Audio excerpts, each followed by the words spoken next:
Welcome to Environmental Station Alpha, the demo. I'm Chaotic Law, and I'm here to show off this demo, which was released to the public today, although it might be slightly later, depending on when this video gets out.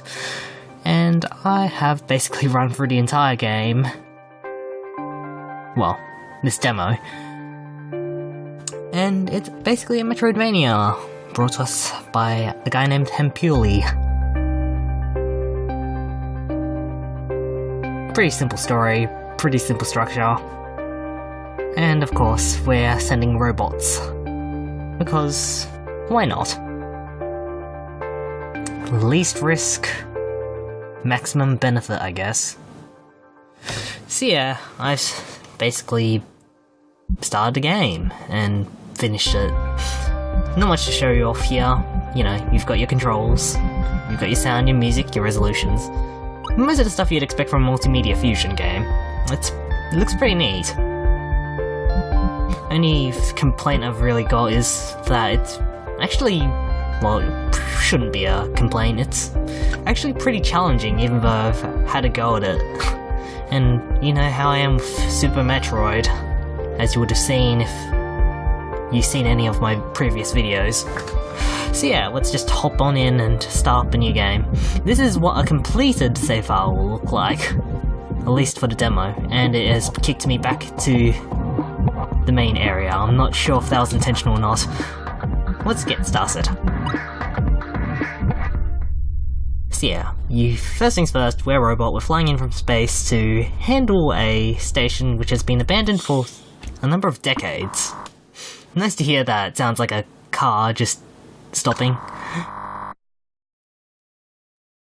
And I think this is kind of nudges at the idea that, yes, this is a demo. Rescue any equipment you can find and return.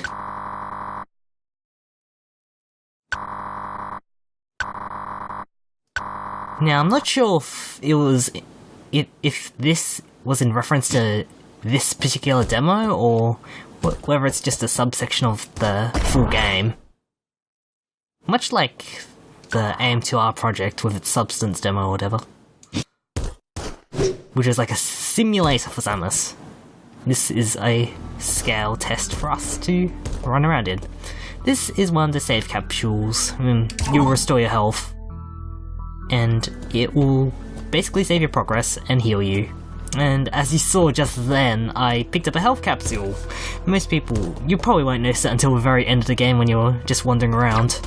We have this kind of laser-like sword, which kind of differentiates it from all the others. I mean, there's not much range, and it's pretty weak. But, yeah, it works.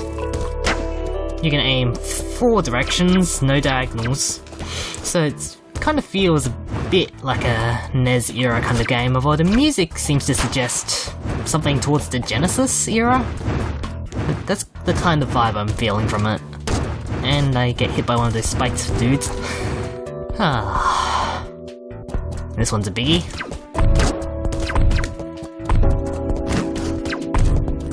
Guess I was a jump booster, which is essentially a double jump. Of course, it only lets you do a double jump if you've already done the first jump, and it won't recharge over time. So yeah, let's just go this way and avoid the side hoppers. And these are one-way blocks, you can only jump up through them, not down through them, kind of like your scroll blocks in Super Metroid. If you know the map editing terminology.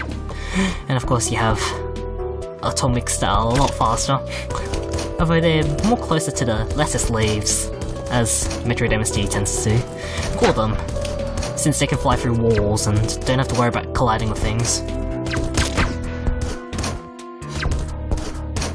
So yeah, just jumping through the station now that we have the jump boost. We'll just head this way first. And first off we have the jungle-like area. And of course this what Metroid wasn't really known for was its use of traps, which is so it's done here. And this feels kind of unusual, really. It's a bit like the Chozo Ruins from, say, Super Zero Mission. Or Zero Mission, I mean. Super Zero Mission being a ROM hack. We have poisonous water, but only if you go too deep. And we have spiked plants, which shoot at us. Or fish. And this here is an energy recharge station. No saving, but you'll recharge your energy whenever you need it.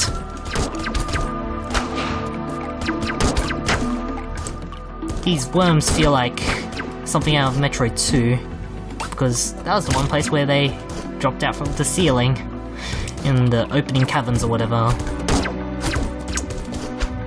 Sorry I can't be of much help since I am doing this live. Except not live streaming, just live. I did a live stream recently, it's of Super Metroid, you should go watch it at some point, but that's a different matter altogether. So here's another save point. These feel slightly more like dirt caverns. We have the fun that is trying to jump through everything. And this is the one point in time where you actually see blocks, just meant for plain shooting rather than anything else. And I've lost so much health in that short amount of time. Thankfully we've handled that. So yeah, we now have the hook shot. And it causes a event trigger to happen. And we receive a message even though they said that we wouldn't be able to contact you if anything happens. That might just be a little oversight. So yeah, now that we have the hook shot, we can get out. Although, falling down is not the way to do it.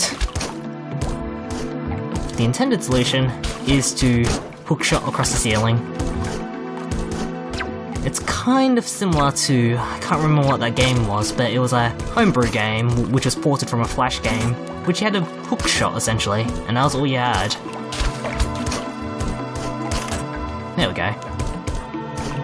Now, this is the map screen.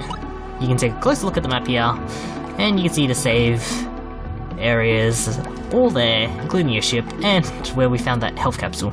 It will expand as it goes on, but it's pretty small for the most part.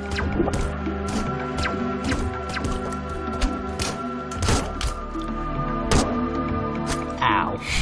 That was not helpful. So yeah, machinery collapsed down here, back where we got our jump boost. And because of it, we can't go back the same way we entered through. And for some reason, the blocks we were able to shoot can't be shot anymore. Oh well.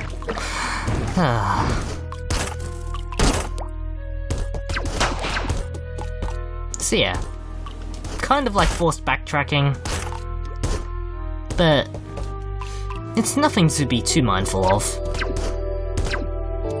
After all, this is fairly small. It's quite enjoyable though, although it's also very tough. So yeah, now it's time to go left. So yeah, this place does resemble quite a bit like Brinstar of the original Metroid. Although it is a lot less repetitive.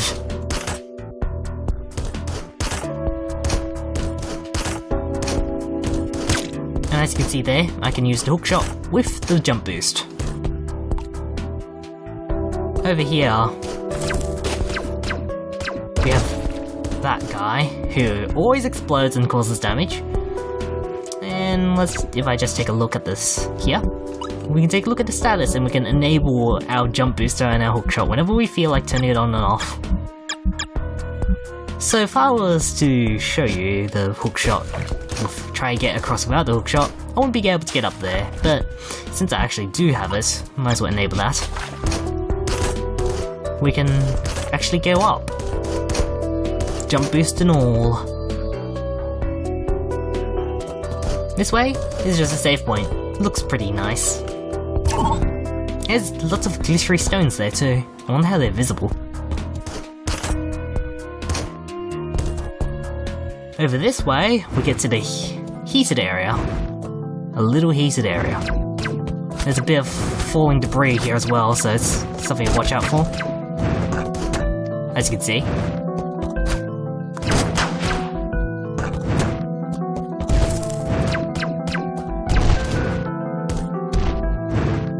These red lettuce leaves sure like to explode.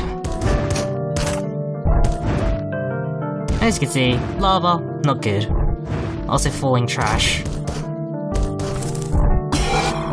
And with that we have the charge shot. Of course they still explode as always.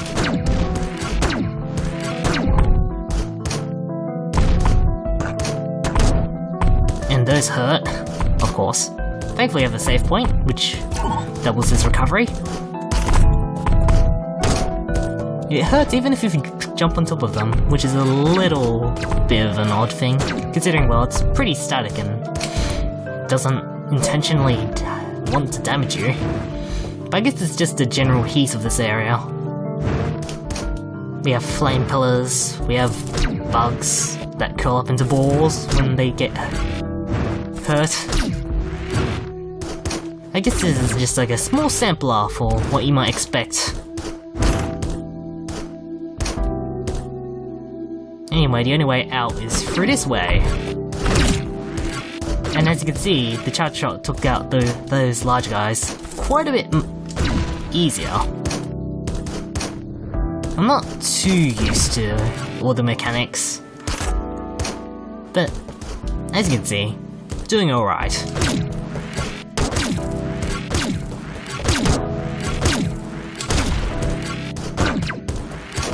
And that is a switch, which will activate the way out. It'll just bring us back to the start of the area. So yeah, that's that. And we just exit through that tube that we weren't able to get up before.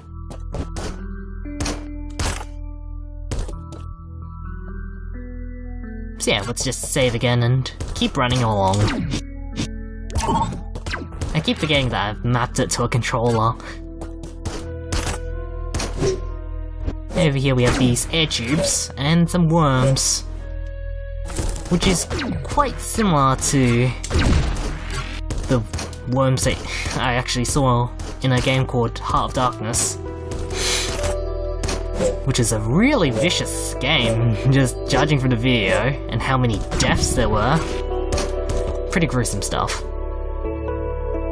But anyway, we're actually pretty close towards the end of the game now. Use your charge shot just to blast through these armored machines, since they can't actually take damage from a regular shot. I worded there for a second. This is one of the more tougher sections, as you will see shortly. This is the first part, which is just simple hookshot puzzles. And as you can see, how far away you are from the block determines how much air you get from it. And this is one of those guys. And over here we see these blocks which you cannot hookshot, so you have to rely on these air chutes. And I'm gonna get myself killed, aren't I? Oh well.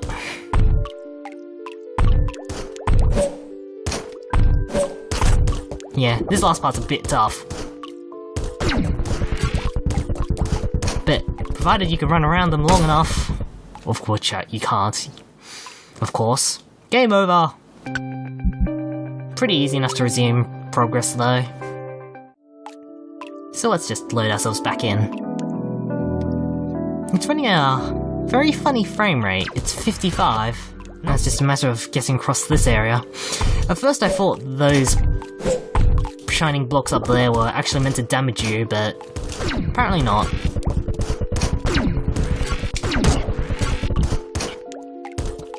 Of course, those amoeba-looking like things do cause damage, and a bit of a cluster really. The red one causes ongoing damage, whereas the blue one automatically does damage. Well, the blue one just gives you damage. And this is the boss of this demo.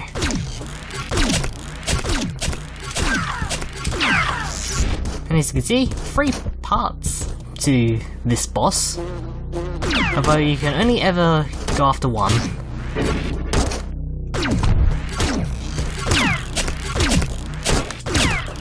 And I'm not doing great. Nearly half health, I'm nearly dead, so let's see if I can do the rest of this boss.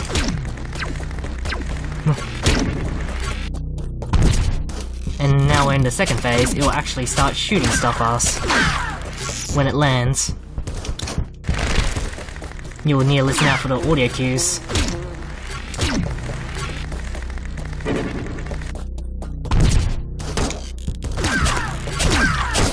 And I died.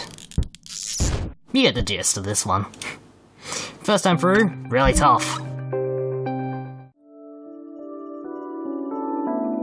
So load in once again and take on the boss again. As you can see, some screens have a transition, others don't.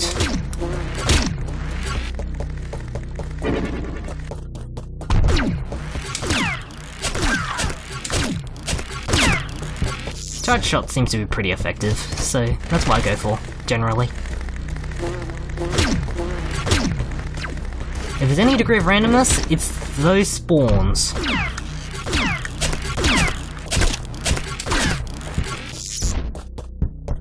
Watch out for the stomp attack, by the way. There we go.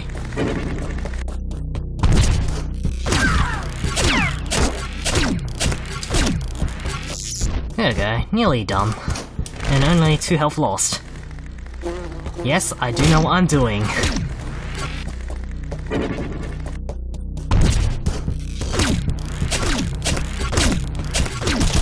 And there you have it. And that is Environmental Station Alpha, the demo. So yeah, that's basically everything of this game. But there is one more thing to be done in this game, and that is if you become someone like me who wants to see everything there is in the demo, and just goes through everything. The first of all, the credits. I am quite looking forward to this release. Despite it being very much different compared to the likes of Super Metroid and Castlevania, I guess. Although, to be honest, I haven't played Castlevania Symphony of the Night, which is known as probably one of the best Metroidvanias, or so people say. It will release one day, but first it has to make it to Steam Greenlight. And by make it to, I mean make it past it, and then also get released. That queue was really back there. So yeah, 13 minutes and 93 seconds. This doesn't include death times or anything of the sort, which means it isn't too accurate in terms of speed time, so wish it would have saved every time you died. That way it'd actually have a reason not to. So yeah, that's that. So if we just return to it.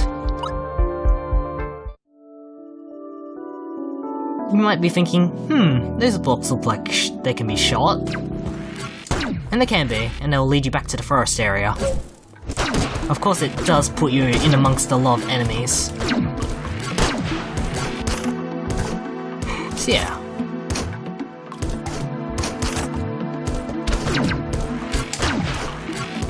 Watch for the enemies.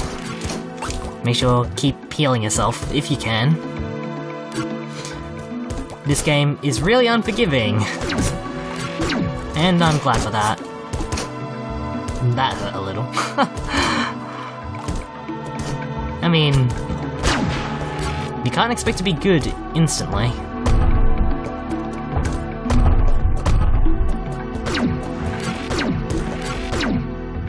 So we'll head back into this main area. We'll just head on down.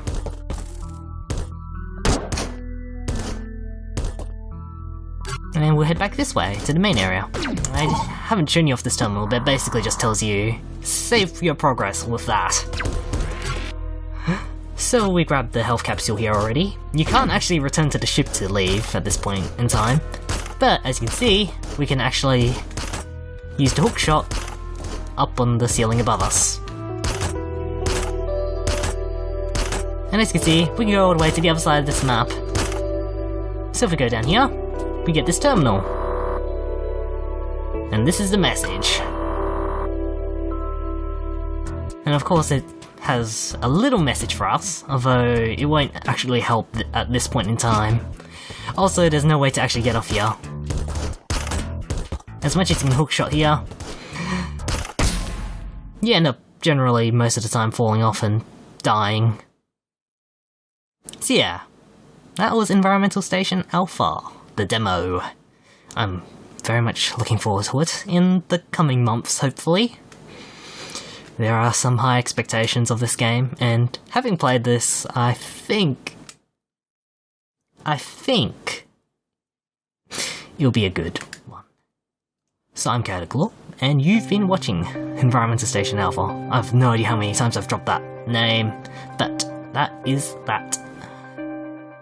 We'll see you next time, for whatever game that is coming next. Take care.